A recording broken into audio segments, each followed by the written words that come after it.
कि ये हमारे पास में क्या होगा, इलेक्ट्रोड। इलेक्ट्रोड में बच्चों प्लस वाली भी आ जाती है और इलेक्ट्रोड में माइनस वाली भी आ जाती है। बात समझ में आ रही है? इलेक्ट्रोड का मतलब ही होता है प्लस और माइनस दोनों, जैसे मैंने कह दिया दामाद जी।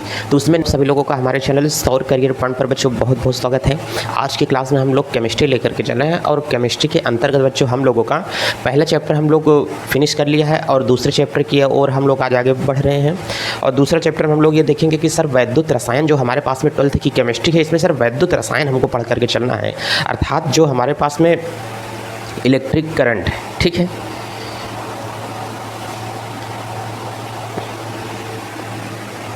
नमस्कार प्यारे साथियों, आप सभी लोगों का हमारे चैनल सौर करियर पॉइंट पर बच्चों आप लोगों का बहुत बहुत स्वागत है। आज की क्लास में हम लोग लेकर के चलने वाले हैं कि सर हमारे पास में वैद्युत रसायन नाम का जो चैप्टर है, इसको सर हम लोग बेहतरीन तरीके से लेकर के चलेंगे कि सर वैद्युत रसायन एक्चुअली में ये जो हमारे पास में दिया है ये होता क्या है। बच्चों चैप्टर का नाम अगर हम लोग देख करके चलेंगे तो बच्चों इसे हमारे सामने कह रहा है कि सर ये वाला हमारे पास में सर क्या होगा, वैद्युत रसायन नाम का चैप्टर होगा। जी हाँ, बिल्कुल सही आपने सुना बच्चों। ये जो वैद्युत रसायन नाम का चैप्टर है इसे हम लोग कहते हैं कि इलेक्ट्रोकेमिस्ट्री कहा जाता है। अगर यहाँ से बात बच्चों हमारे पास में आती है तो इसे हम लोग क्या बोलते हैं, इलेक्ट्रोकेमिस्ट्री। अब बच्चों इलेक्ट्रोकेमिस्ट्री का मतलब यहाँ से नाम से ही हमको कुछ समझ में इसके आ रहा होगा कि सर इसका नाम इलेक्ट्रोकेमिस्ट्री जो रखा हुआ है, ये इलेक्ट्रोकेमिस्ट्री इसका नाम क्यों रखा गया है। मतलब इसके साथ में कुछ न कुछ बच्चों ऐसा होने वाला है कि हमको वैद्युत पढ़ना है, लेकिन किसके कारण पढ़ना है, रसायन के कारण हमको वैद्युत पढ़ना है। इस प्रश्नावली में जो चीज़ें हमारे सामने आ रही हैं, तो वैद्युत रसायन के अंतर्गत इसमें हमें विद्युत के बारे में पढ़ के चलना है। भले भी बच्चों हम लोग यहाँ से क्या पढ़ रहे हैं, केमिस्ट्री हम आपको पढ़ा रहे हैं, लेकिन केमिस्ट्री के अंतर्गत हम लोग किसका अध्ययन करने वाले हैं, इलेक्ट्रिक करंट का अध्ययन करेंगे। बच्चों यहाँ से जो हमारे पास में क्या होता है, इलेक्ट्रिक करंट होगा, इसका हम लोग इसमें से क्या करेंगे, अध्ययन करके चलेंगे कि सर इलेक्ट्रिक करंट हम लोगों को यहाँ से जानकारी ये देगा। कहें सर बिल्कुल सही, मतलब केमिस्ट्री के अंतर्गत इलेक्ट्रिक करंट होगा, बिल्कुल सही कहें सर। फिजिक्स में तो हम लोग पढ़ते हैं कि जो विद्युत धारा होती है वो तो बहती है, बात सही है। वो खंभे की लाइट हम लोग घर में लेकर के आते हैं, बल्ब वगैरह जलाते हैं, सब कुछ होता है, वो तो विद्युत धारा समझ में आता है। लेकिन सर इसमें हमको थोड़ा सा विद्युत धारा कम समझ में आ रहा है। हमने कहा बिल्कुल, अगर ये ना होता तो जो आप लोग वो विद्युत धारा पढ़ते हो उस विद्युत धारा को आप लोग कभी नहीं पढ़ पाते थे।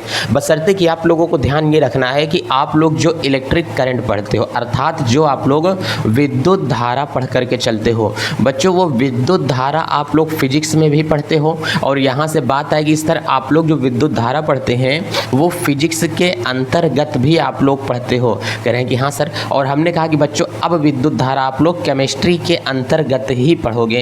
कहें सर ठीक है कि हम लोग केमिस्ट्री के अंतर्गत विद्युत धारा पढ़ेंगे और फिजिक्स के अंतर्गत तो विद्युत धारा हमने 10th में भी पढ़ी थी। हमने कहा कि ध्यान देना, जो फिजिक्स में धारा प्रवाहित होती है वह सॉलिड में प्रवाहित होती है, सॉलिड के कारण फिजिक्स में धारा प्रवाहित होती है। लेकिन लिक्विड के कारण जो धारा प्रवाहित हो जाती है वो लिक्विड के कारण धारा लिक्विड के कारण धारा प्रवाहित करने की क्षमता वो किसके अंतर्गत है, केमिस्ट्री के ही अंतर्गत है। तो अच्छा अब ये बताओ, अगर हमारे पास में इलेक्ट्रिक करंट ना होता, जो हमारे पास में विद्युत धारा अगर हमारे पास में ना होती, तो सोचो ये जो हमारे पास में जो मैं डिजिटल बोर्ड पर आप लोगों को पढ़ा पा रहा हूँ, क्या ये संभव हो पाता कि अगर दैनिक जीवन में विद्युत धारा ही ना होती।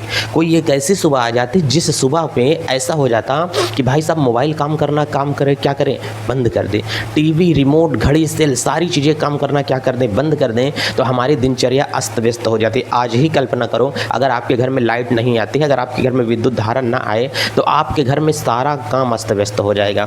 आप टाइम से नहा नहीं पाओगे, टाइम से खाना नहीं बन पाएगा घर में, क्योंकि पानी नहीं आएगा ना। जब पानी नहीं आएगा तो आप लोग कहाँ से करोगे, हाथ से आजकल कोई पानी भरना नहीं चाहता है। तो इसका मतलब सारी चीज़ें अस्त व्यस्त पूरे तरीके से हो जाएंगे। मतलब यूँ कहें कि पूरी गाड़ी ठप हो जाए, विद्युत धारा ना हो तो बड़ी बड़ी कंपनियाँ पूरी क्या हो, बंद हो जाएँ। तो इसका मतलब दैनिक जीवन में विद्युत धारा बहुत ज़्यादा उपयोगी हो गया है। जितना हमारे लिए सांस जरूरी है, सांस लेना जितना हमारे लिए आवश्यक है, उतना ही ज़्यादा बच्चों विद्युत धारा भी हमारे लिए आवश्यक हो चुका है। ठीक है, तो अगर विद्युत धारा ना होती तो ना तो कार चल पाती, ना टीवी चल पाता, ना रिमोट चल पाता, ना घड़ी चल पाता, ना बाइक चल पाती, ना फोर व्हीलर टू व्हीलर कुछ भी नहीं चल पाता, ठीक है। इवन हम कहें कि एक मानव शरीर में भी करंट होता है, कुछ वोल्ट का करंट होता है। जैसे कि एक मछली है तारपीड़ो, उसके अंतर्गत भी क्या पाया जाता है, करंट पाया जाता है। तो चलिए सिलसिलेवार से हम लोग स्टार्ट करते हैं कि हमको लिक्विड के कारण धारा का प्रवाह पढ़ना है, सॉलिड के कारण धारा का प्रवाह फिजिक्स में पढ़ा दिया जाता है। तो यही सिलसिला हम लोगों को बच्चों यहाँ से स्टार्ट होगा कि लिक्विड के कारण धारा का प्रवाह। तो लिक्विड के कारण धारा के प्रवाह में जो हमारे पास में चैप्टर है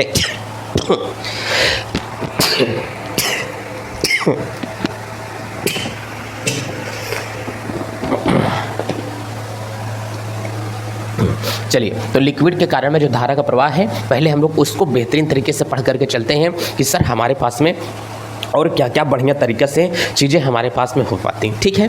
चलिए, तो बच्चों आज का जो हमने पहली हेडिंग यहाँ से लगाया है, ये हमारे पास में बच्चों दे करके रखा है कि सर ये विद्युत रसायन हमारे पास में लग रहा है कि सर विद्युत रसायन क्या होगा। हमने कहा ठीक है, पहले आप लोग ये पढ़ो कि सर विद्युत रसायन। हमने कहा हाँ भाई, विद्युत रसायन जो आपको यहाँ से दे करके चल रहा है, इसमें आज की पहली हेडिंग हम लोग यहाँ से पढ़ रहे हैं कि सर विद्युत रसायन हमारे पास में क्या होगा। ध्यान से देख करके चलना बच्चों। हेडिंग विद्युत रसायन, रसायन विज्ञान की वह शाखा है। देखो इसमें मैं दो चीज़ आपको बता रहा हूँ। पहली चीज़ आप लोग इसमें याद करके रखोगे कि हमने कहा किसी रासायनिक पदार्थ के कारण, ध्यान से देख करके चलना, किसी रासायनिक पदार्थ के कारण क्या किसका निर्वाह हो सके, किसी रासायनिक पदार्थ के कारण विद्युत उत्पन्न कराया जा सके। इस प्रश्नावली में ये पढ़ेंगे विद्युत उत्पन्न हो सके, या तो दूसरा यहाँ पर कह रहा है कि विद्युत के कारण, ध्यान से देख करके चलना, क्या बोलेंगे, विद्युत के कारण क्या उत्पन्न हो सके, रासायनिक क्रिया संभव हो सके।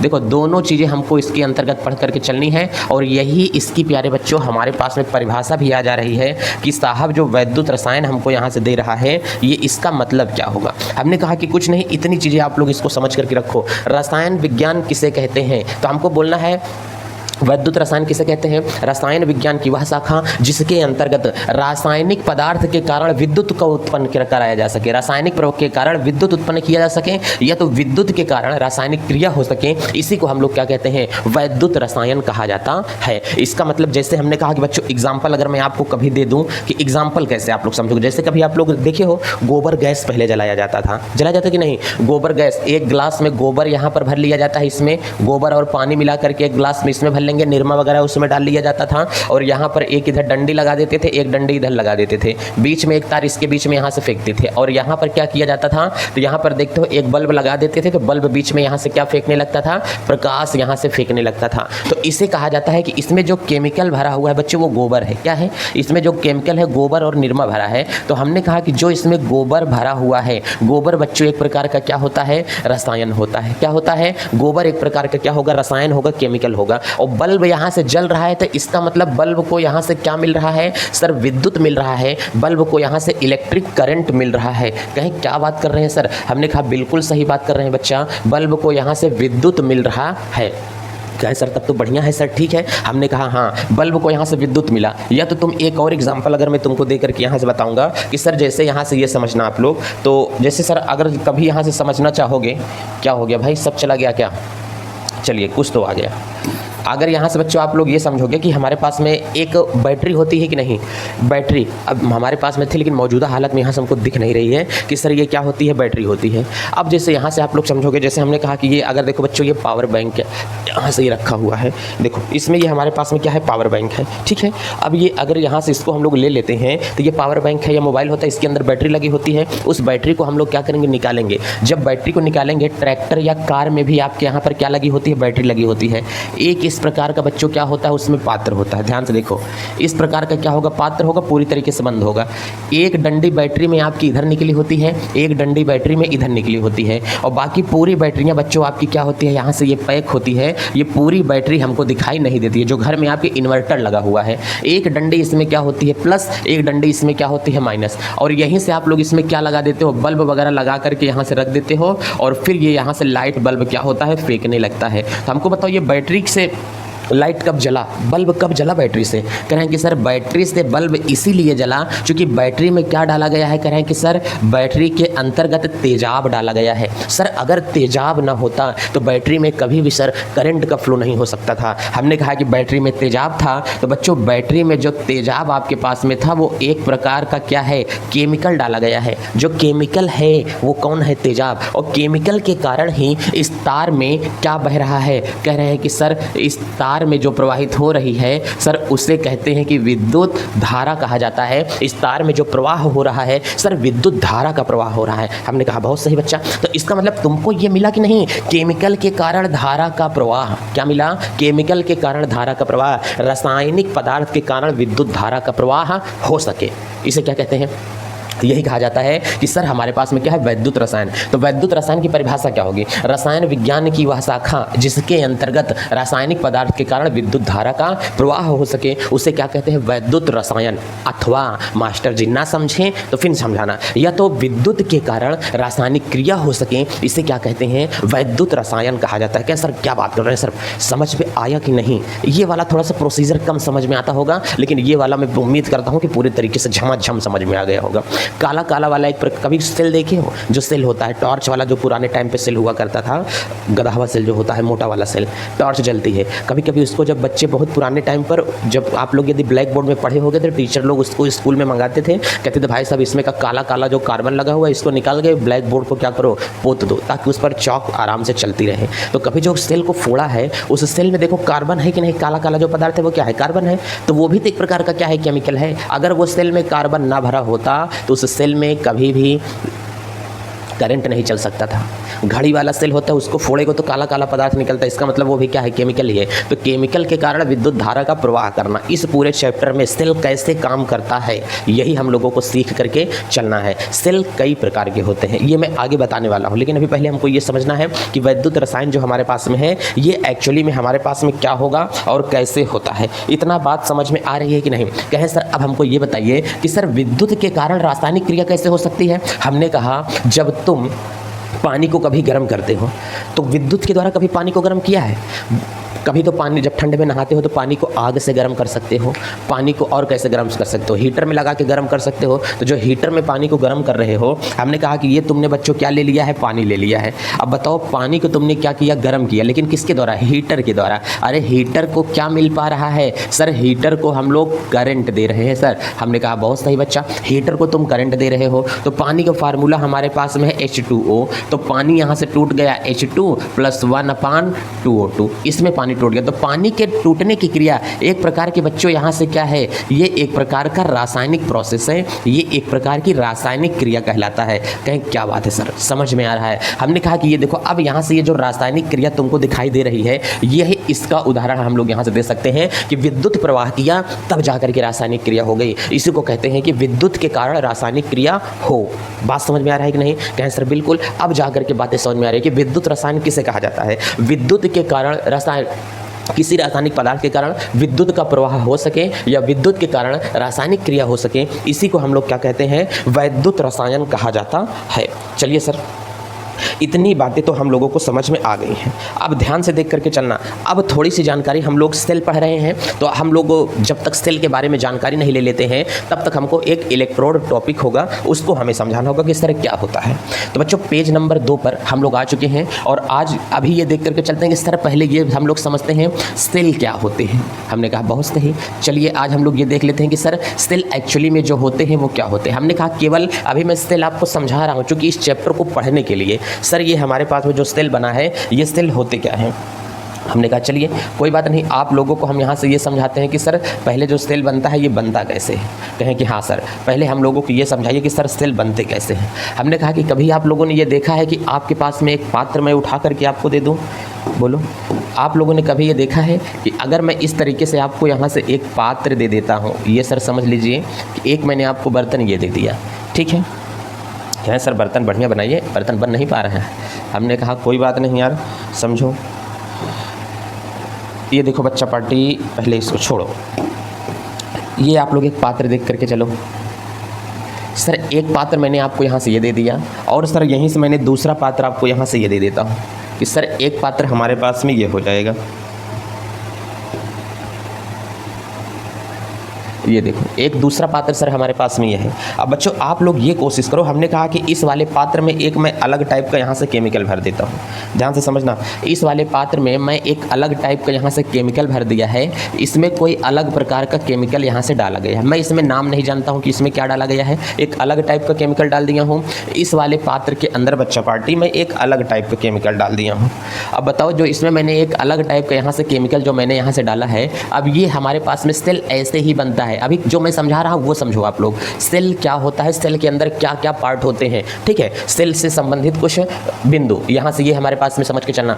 सर इसमें एक हम लोग क्या करते हैं, ये एक पात्र होता है, कोई भी सेल होगा उसमें हमेशा 2 चैम्बर होते हैं, कोई सा भी सेल हो उसमें 2 चैम्बर होते ही होते हैं। इसको भी उठा करके मैं इसके अंदर डाल दूंगा तो 2 बर्तन इसके अंदर भी रहेगा, और इसी को छोटा करके इसके अंदर डाल दूंगा। और क्या, कोई भी सेल होगा हमेशा कितने चैम्बर होंगे, 2 चैम्बर। एक पात्र ये होगा, एक पात्र क्या होगा, ये होगा। इसमें अलग टाइप का केमिकल भरा होगा, इसमें अलग टाइप का केमिकल भरा होता है, ठीक है। तो ये सेल के 2 पात्र होते हैं। चलिए इतनी बात तो सर समझ में आ गई। अब जो सेल का 2 पात्र होगा, कोई सेल जो होता है उसमें बच्चों 2 प्रकार की क्या होती हैं, छड़ें डाली गई होती हैं। एक बच्चा पार्टी जो हमारे पास में छड़ होती है, एक छड़ तो बच्चों ये हो जाएगी। और यहीं से अगर हम लोग देखना चाहेंगे कि सर एक छड़ तो हमारे पास में ये है, ठीक है। अब ये जो छड़ हमारे पास में डाली गई है इसमें एक इलेक्ट्रोड इस प्रकार का लगा होता है, और एक जो दूसरा लगा होता है उसमें बच्चा पार्टी हमारे पास में ये लगा होगा। इसको मैंने यहाँ से इसमें डाल दिया। अब देखो तो कोई सेल अगर होता है तो दोनों सेल में एक एक डंडी निकली हुई होती है। अब इस पूरे सेल को मैं यहाँ से क्या करता हूँ, पैक कर देता हूँ, बैटरी लगा देता हूँ। अब बताओ जब दोनों सेल को मैंने यहाँ से क्या कर दिया, पैक कर दिया, तो आप लोग यहाँ से समझो इस सेल में जो 2 हमारे पास में पात्र थे, दोनों पात्रों को बच्चों मैंने इसमें क्या किया है, ढक दिया है। अब बताओ जो दोनों पात्र यहाँ से हमारे पास में लगे हैं, दोनों को मैंने एकदम बैटरी जब आपके पास बनती है तो इसको मैंने यहाँ से क्या करता हूँ, ढक देता हूँ। अब ये जो बैटरी हमारे पास में यहाँ से बनी है साहब, इसको अगर हम लोग देखना चाहेंगे तो ये पूरा हमारे पास में क्या होगा, फिल होगा। कभी आपके पास में जो बैटरी होती है उसमें देखो 2 ही खूंटी तो निकली हुई होती है ना, 2 ही डंडियाँ निकली हुई होती हैं। एक डंडी सर हमारे पास में होती है प्लस, एक डंडी सर हमारे पास में जो होती है उसे हम लोग कहते हैं माइनस कहा जाता है। इसमें कोई सी भी प्लस हो सकती है, कोई सी भी माइनस हो सकती है, ये नहीं अभी हम लोग समझ सकते हैं। बच्चों देखो एक डंडी इसमें जो होती है या तो सरकार होगी, जैसे हमने कहा कि ये डंडी सर हमारे पास में प्लस है, या तो मैंने कहा कि सर ये डंडी हमारे पास में क्या है, माइनस है। तो किसी सेल में जो दोनों डंडियाँ निकली हुई होती हैं, दोनों छड़ें निकली हुई होती हैं, इसे हम लोग कहते हैं कैथोड। बच्चों क्या कहते हैं, इसे हम लोग क्या बोल करके चलेंगे, कैथोड।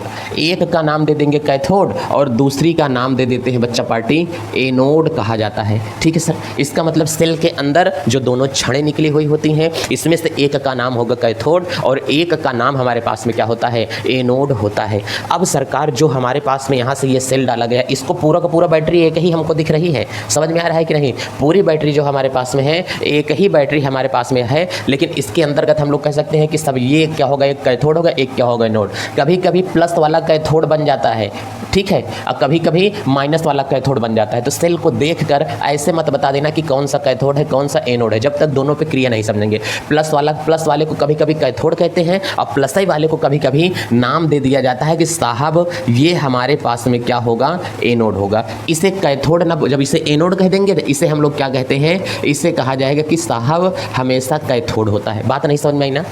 जब लड़की और लड़की की शादी होती है तो जब भंवरी फिरते हैं तो कभी लड़का आगे होता है तो कभी लड़की आगे हो जाती है, होता है कि नहीं। 2 लोग अगर साइकिल से कहीं पर जा रहे हो, तुम्हारा पैर थक जाता है तो अपने दोस्त को साइकिल चलाने के लिए तुम दे देते हो कि यार तुम अब साइकिल चलाओ, मेरे बस का साइकिल चलाना नहीं हो पाया है, ठीक है, मेरे बस का साइकिल चलाना नहीं है। तो इसका मतलब क्या होगा, जो कैथोड है किसी किसी सेल में उसे एनोड का नाम दे दिया जाता है। तो जरूरी नहीं है कि जो प्लस है वो कैथोड ही हमेशा है, इस बात का हमें कोई टेंशन लेने की ज़रूरत नहीं है। आपको हमेशा केवल ये याद करना है, कोई भी जो बैटरी होती है, ये जो ऊपरी भाग होता है इसे हम लोग क्या बोलते हैं बच्चों, कवर बोलते हैं। इसे क्या बोलते हैं, ये कवर होगा। इस कवर को आप लोग आसानी से हटा सकते हो। इसके ऊपर छोटी छोटी बाबू बैटरियां भी लगी होती हैं। बैटरी में कभी देखोगे ना तो आपको छोटे छोटे यहाँ से क्या लगे होते हैं, इस पर ढक्कन भी लगे हुए होते हैं। किसी की बैटरी में इस पर छोटे छोटे क्या लगे होते हैं, ढक्कन। जो इन्वर्टर वाला आपका बैटरा है उसमें देखोगे तो बच्चों इसके ऊपर क्या लगे हैं, यहाँ से ढक्कन लगा हुआ है जहाँ से आप लोग पानी फिल करते हो। अब बताओ, किसी किसी में ढक्कन लगा होगा, किसी किसी में यहाँ से ऐसे मीटर निकला होता है। तो इस सबसे आपको मतलब नहीं है, मेन मुद्दा है हमारा बैटरी समझना। ये सब क्या लगे होते हैं, वाटर लेवल लगा होता है। ये वाटर लेवल हमें बताता है। सेल का ऊपरी भाग जो होता है वो बॉडी होती है, वो कवर होता है। सेल का ऊपरी भाग बच्चों कभी कभी आपको देखने को मिल जाता है कि सर सफ़ेद भी होता है, कभी कभी आपको देखने को मिल जाता है कि सर ये लाल भी होता है, और कभी कभी आपको देखने को मिलता है कि सर ये काला भी होता है। अलग अलग रंग के भी हो सकते हैं। ऊपरी भाग जो होता है ये प्लास्टिक का बना होता है। बच्चों किसका बना होता है, ये वाला ऊपरी भाग प्लास्टिक का बना होगा। लेकिन प्लास्टिक में कौन सी प्लास्टिक, बेकेलाइट का बना होता है। कौन सी प्लास्टिक का, बेकेलाइट का बना होता है। अगर नॉर्मल प्लास्टिक होती तो तेजाब से पिघल जाती, गल जाती, लेकिन ये बना किसका होता है, बेकेलाइट का। तो किसी सेल का ऊपरी भाग जो होता है वो किसका बना होता है, बेकेलाइट का बना होता है। तो ये सेल का कवर होगा, ठीक है। अलग अलग सेल में अलग अलग भी होते हैं, लेकिन ये सेल का ऊपरी कवर होगा। ऊपरी कवर को अगर हम लोग हटा देते हैं तो सेल की पोजीशन कुछ इस प्रकार से होती है। ये देखो, इसमें दो कंपोनेंट, दो पात्र लगे होते हैं। अब जो दो पात्र सेल में लगा हुआ होगा, एक पात्र में हमारा विलयन भरा होगा, इसे हम लोग क्या बोलते हैं, रसायन बोलते हैं। क्या बोलते हैं, ये हमारे पास में इसमें क्या भरा है, विद्युत अपघट्य भरा है। जो रसायन भरा होता है इसे हम लोग कहते हैं बच्चों विद्युत अपघट्य कहा जाता है। इसे रसायन ना बोल करके इसका एक प्यारा सा सेल में नाम होता है, इसे कहते हैं विद्युत अपघट्य। इस वाले सेल का भी जो नाम होता है इसे हम लोग क्या कहते हैं कि साहब ये वाला हमारे पास में विद्युत अपघट्य होता है, ठीक है सर। ये वाला विद्युत अपघट्य होगा। इसे हम लोग जो बोल करके चलेंगे, जो क्षण हैं, इन क्षणों का नाम होता है क्या होगा, इलेक्ट्रोड। इलेक्ट्रोड अगर मैं बोलूँगा तो ये तुम नहीं जान पाओगे कि कौन सी प्लस है कौन सी क्षण, केवल इतना तुम जान पाओगे कि हाँ सेल की जो क्षण होती है उसे क्या कहते हैं, इलेक्ट्रोड कहा जाता है। तो बच्चों इसे अगर कभी मैंने बोल दिया कि ये हमारे पास में क्या होगा, इलेक्ट्रोड। इलेक्ट्रोड में बच्चों प्लस वाली भी आ जाती है और इलेक्ट्रोड में माइनस वाली भी आ जाती है। बात समझ में आ रही है। इलेक्ट्रोड का मतलब ही होता है प्लस और माइनस दोनों। जैसे मैंने कह दिया दामाद जी, तो उसमें छोटा वाला दामाद कि बड़ा वाला दामाद, ये नाम नहीं लिया गया है। छोटा दामाद स्पेशल बोला तब इसका मतलब वो क्या होगा, हाँ किसका नाम लिया जा रहा है। तो ये होता है, ये भी हो गया है दोनों। अब ये सेल तो हमारे पास में हो ही गए हैं, तो ये नॉर्मली सेल का परिचय होगा। क्या होगा, इलेक्ट्रोड किसे कहते हैं, सेल में जो डाली गई खूटियाँ होती हैं, छड़ें होती हैं, उसे क्या कहते हैं, इलेक्ट्रोड कहा जाता है। सेल में जो केमिकल डाला जाता है उसे क्या कहा जाता है, विद्युत अपघट्य कहा जाता है। सेल की जो ऊपरी बॉडी होती है किसकी बनी होती है, एक हार्ड प्लास्टिक, बेकेलाइट जिसे कहा जाता है। ऐसा प्लास्टिक जो तेजाब से गल ना सके, पिघल ना सके, उसे क्या कहते हैं, बेकेलाइट कहा जाता है। तो बेकेलाइट एक ऐसी प्लास्टिक होती है जिसको आग में डालने पर भी वो पिघलती नहीं है। बेकेलाइट बहुत अलग अलग टाइप के आते हैं। केमिस्ट्री में ही आगे आप लोग पढ़ोगे कि अलग अलग टाइप के बेकेलाइट जो होते हैं ये कहाँ कहाँ पर उपयोग में लाया जाता है। अरे जो आपके पास में ये टेप होता है, नॉर्मली टेप अगर आप लोग जब देखो कहीं पर केबल कटी रहती है तो यही वाला तो टेप मारते हो ना, यह टेप वो बेकेलाइट का होता है। नहीं नॉर्मली झिल्ली कहीं पर मार दोगे जा करके, वाइट वाला टेप मार दोगे तो पिघल करके वो चुई जाएगा। ये वाला टेप पिघलता नहीं है। जो वायर होता है, केबल होती है, वो भी किसकी होती है, बेकेलाइट की ही बनी होती है। तो बेकेलाइट एक अच्छा प्लास्टिक होता है जो जल्दी से पिघलता उघलता नहीं है। इसका अलग अलग टेम्परेचर पे अलग अलग प्लास्टिक ये क्या होती हैं, बनाई जाती हैं। इतनी बातें आपको समझ में आ रहा है कि सर हमारे पास में ये जो चीज़ें हमको यहाँ से दिखाई दे रही हैं ये सब क्या होती हैं और कैसे होती हैं, इतनी चीज़ें हम लोग सीख करके चलेंगे। नेक्स्ट वाली जो हमारी क्लास होगी उसमें हम लोग ये देखेंगे कि बच्चों हमारे पास में इलेक्ट्रोड क्या होता है, इलेक्ट्रोड किस प्रकार से तैयार किए जाते हैं। सिलसिला पूरा स्टार्ट हो चुका है। नेक्स्ट वाली क्लास हमारे पास में रहेगी सर इलेक्ट्रोड क्या होता है। ठीक है, इसी के साथ चलते हैं बच्चों, अपना प्यार दुलार बना कर रखें, मस्त रहें, स्वस्थ रहें। चलते हैं, जय भारत।